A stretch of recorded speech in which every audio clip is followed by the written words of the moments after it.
Hello, everybody. Apologies for being in a different spot today. I just didn't want to basically bother my neighbor who was sleeping, but I think we can still actually do this here. This is kind of going to be a quick little presentation. I wanted to touch on the product lifestyle and then talk about some of the audiences in regards to how marketers talk about um, uh, products and selling products and who purchases the products and kind of talk a little bit about that today. Go ahead and share. I'm going to share my main screen here and just kind of. Oh, I want to go into the beginning. Let me go back. I'm going to go here. All right. So we're going to talk a little bit about the product life cycle. I think I kind of talked about this a little bit. I kind of touched on that maybe a little bit in the last lecture. But essentially here, this is a chart that's showing the profits and sales of the product from beginning to end. We're going from product development here on the left of this chart all the way to like finally the decline of the product where the product sales drop and also the profits drop, of course, due to that the falling sales. But you can see, the concept here is that in marketing, every product goes through this product life cycle, whether it be a piece of gum or gum product or a computer product or anything of that sort, any kind of product, cars, etc. Now, that specific product in the market goes through that product development process. And we kind of talked about product development process. You see it here on the left.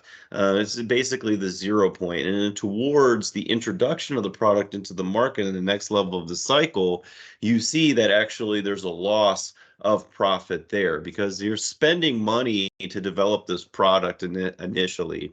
And then so once you get out of product development, you're going to go into the introduction of the product into the market, and then continuously still there's that investment of marketing to the to your audience, bringing your product to market. You're going to have to make that initial investment, and then ideally in that introduction stage, ideally, this doesn't always happen for all products, and not many actually, in fact, but ideally, you're going to then increase products as the sales increase. So you see the blue line is sales increasing in coordination with the profits increasing.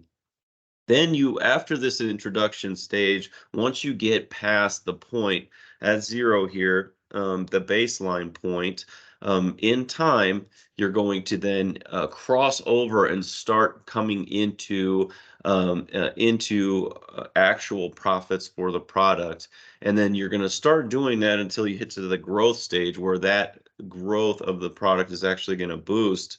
And then this is where the point at which advertising will then continue on and then probably level off as the growth of the product gets adopted by the market. And we're going to talk about the different people that take advantage of new products in the market and then kind of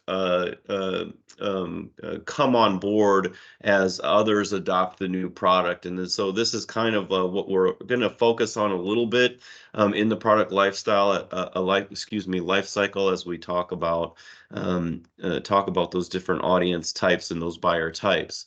And then so the longest period of the product lifestyle cycle is actually the maturity stage. So when you go into the growth and maturity stage, that's where you're kind of going to coast with the product. It's established in the market. And this is where the product is going to sit for the longest time if it even makes it this far. And then for every product, of course, you're going to hit this decline stage at the end of the product life cycle. So the concept here is that every product goes through this. Now, I'm going to go outside of the product lifestyle because I gave you kind of a high level here. Now, there's something called this here is the diffusion of innovation model. And this essentially talks about audiences that adopt products or buy the products eventually.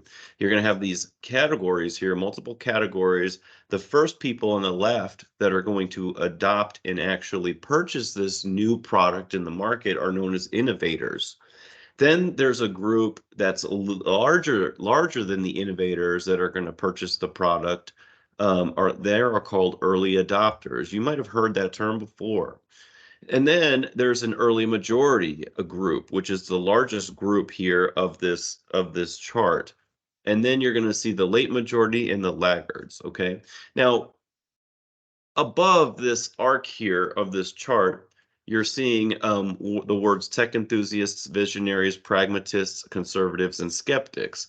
These are descriptors of who these individuals might be as far as characteristic styles, okay? So the innovators are those that are enthusiasts that are looking for the next big thing, right? Very small percentage of the overall buyer market.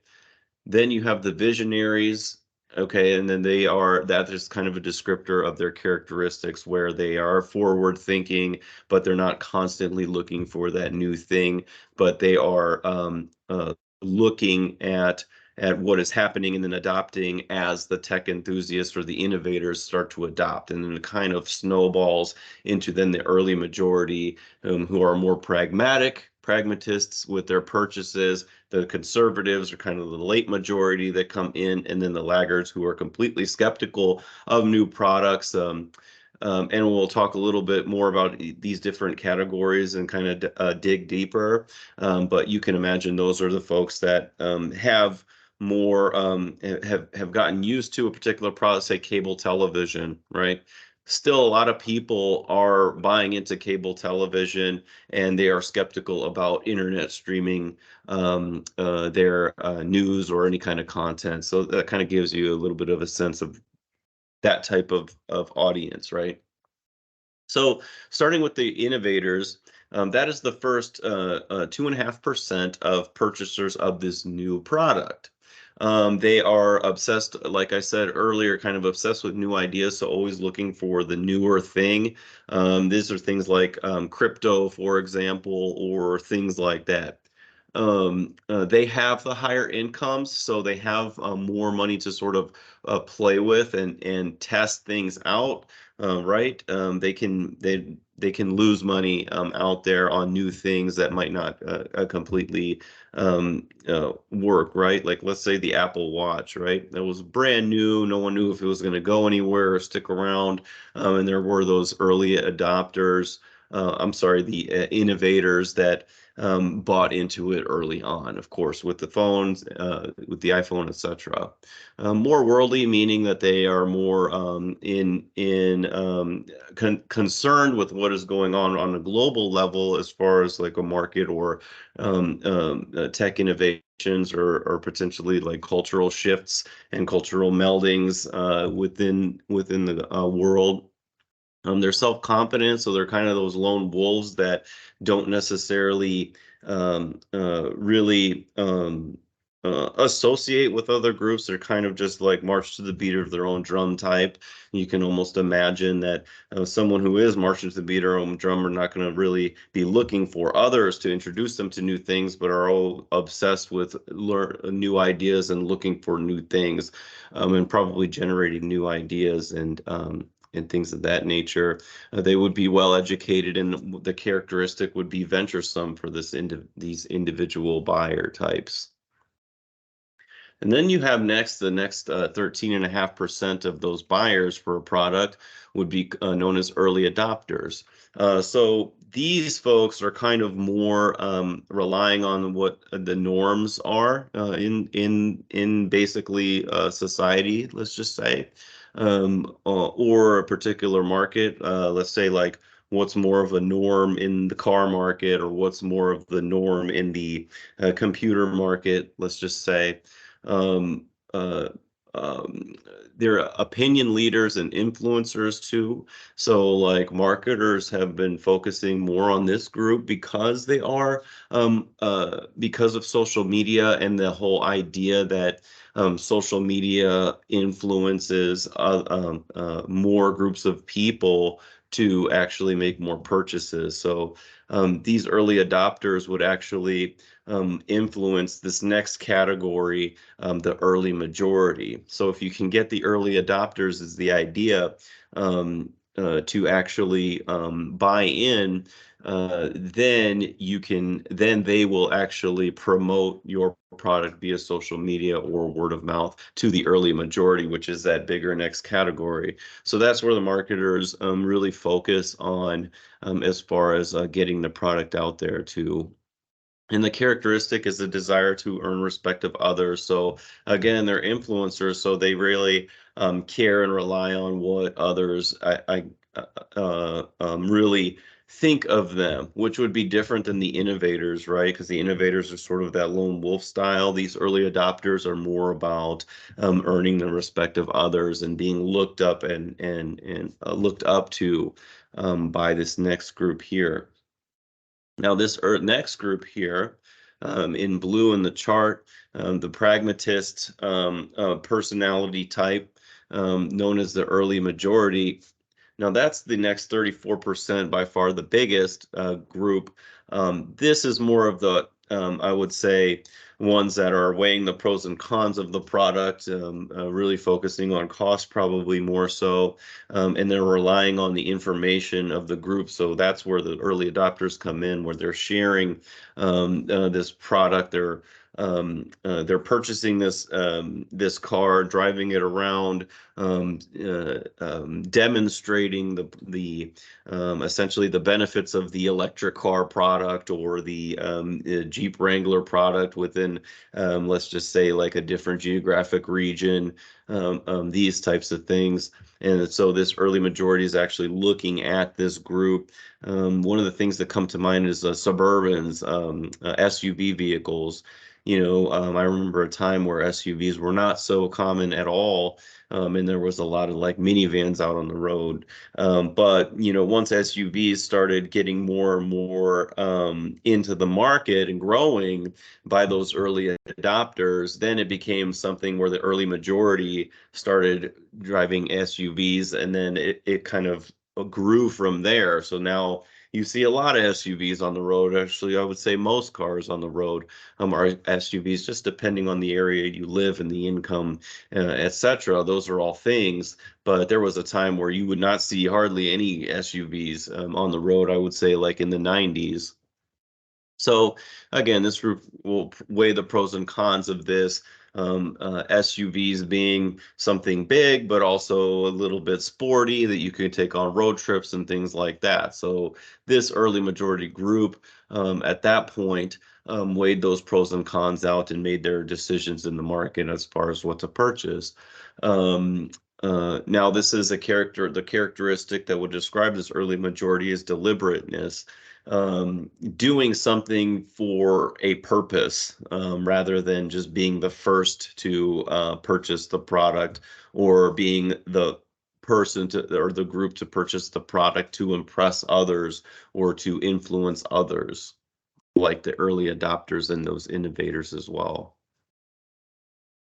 Then comes the next group of purchasers would be the late majority. So that's the next 34%. And these are the ones that see, I'll go with the SUV example again. They see the roads are starting to fill up with SUVs, and then it becomes some sort of a status or follow along symbol that they begin to adopt. And they start to rely on the group norm. So everyone else is doing it. They're seeing that, okay, why is everyone else doing it? Why is everyone driving SUVs all of a sudden, now? Not necessarily all of a sudden, it was a slow growth for that. I mean, fast growth, if you think about it from the scale of automobile purchasing, right?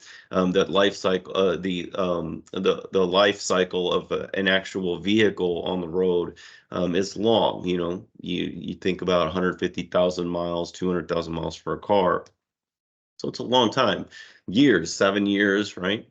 7 to 10. So you know these individuals are seeing, why is everyone, purchasing all these SUVs? Okay, they're safer, they're sportier. You can still take a family vacation in them, but also go into areas where you have a lot of hilly terrain and things of that nature. So they are adopting things because others are adopting things. So it's kind of a snowball group. They are conservatives, not from a political standpoint, but they are very careful with what they spend their money on there and their purchases, more so than the early majority, that pragmatist group.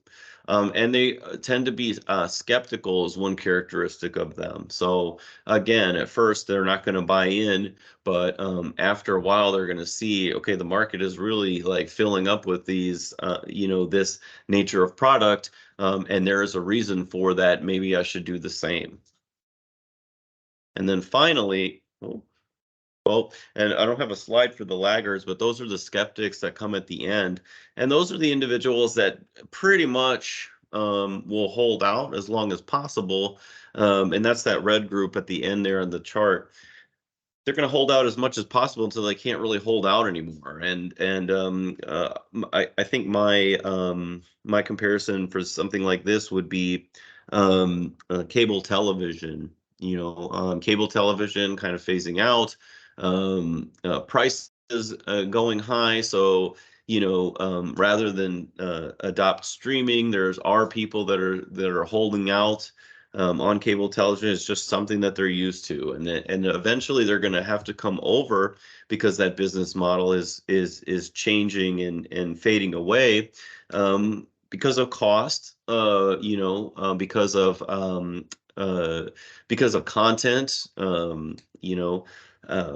That business model has their content, their channel, their content and their shows, or their whatever their content is highly supported by advertisers. And then so if an advertiser doesn't agree with the content that's on the on that platform or that show, let's just say, then they have a huge influence on what is on that show.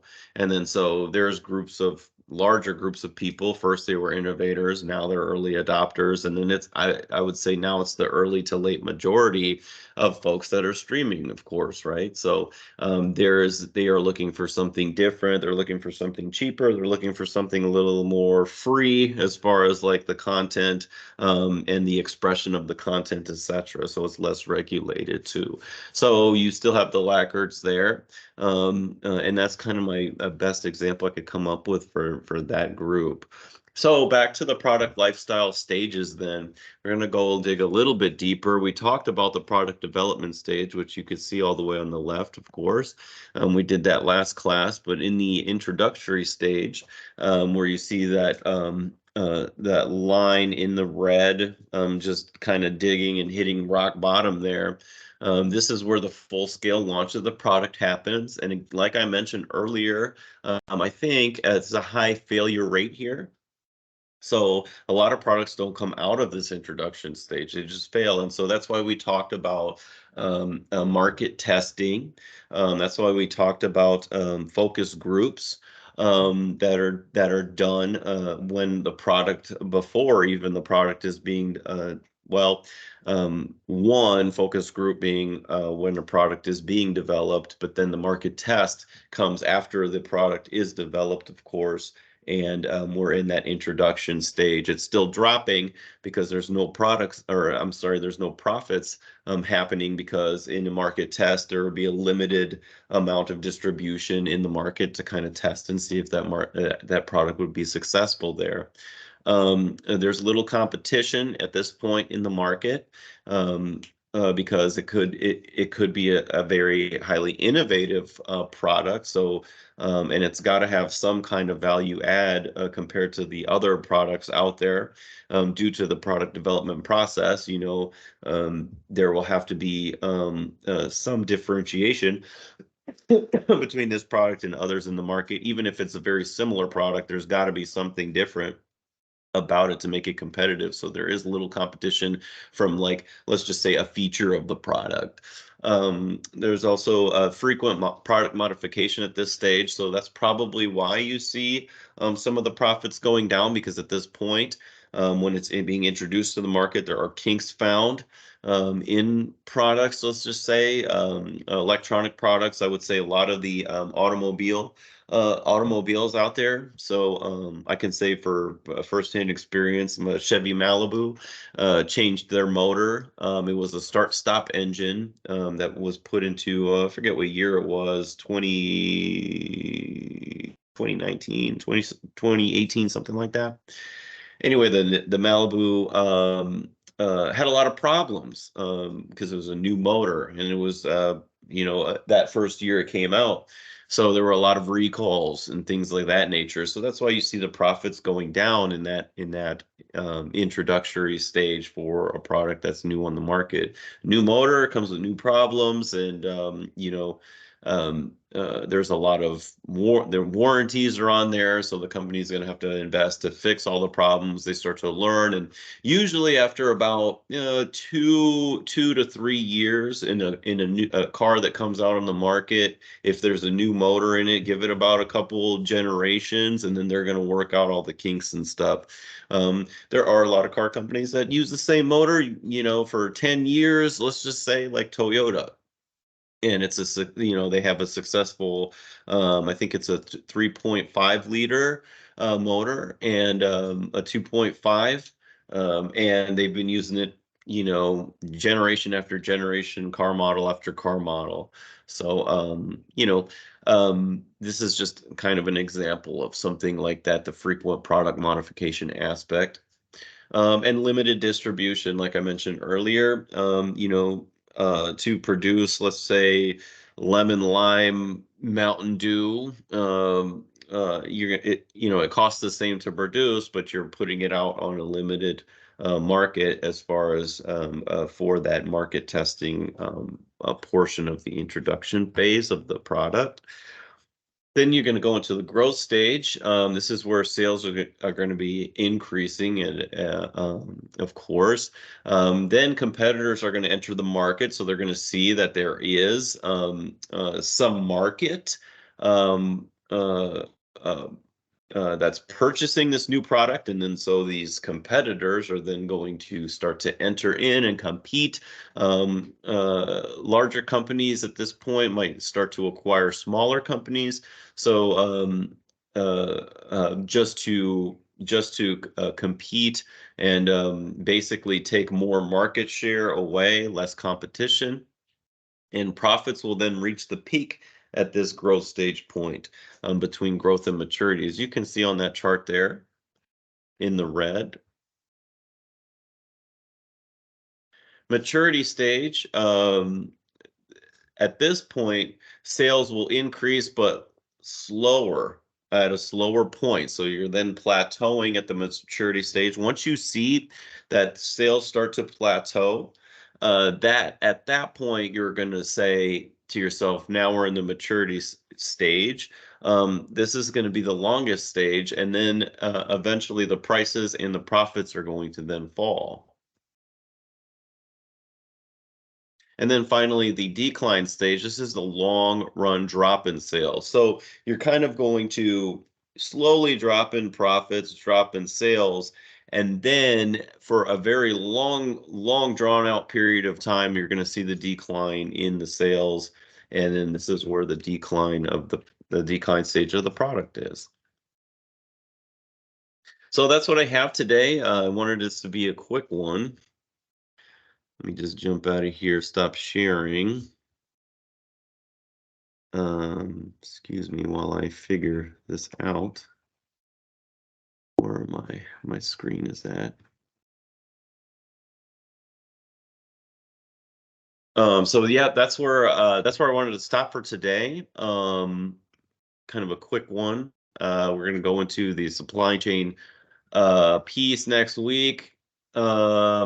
It's kind of a little more complicated and stuff. So you guys have a good night. Let me know if you guys need anything as well. And if anyone wants to meet with me one-on-one to talk about what we're going through in the book, etc., please just reach out. And I will talk to you all soon.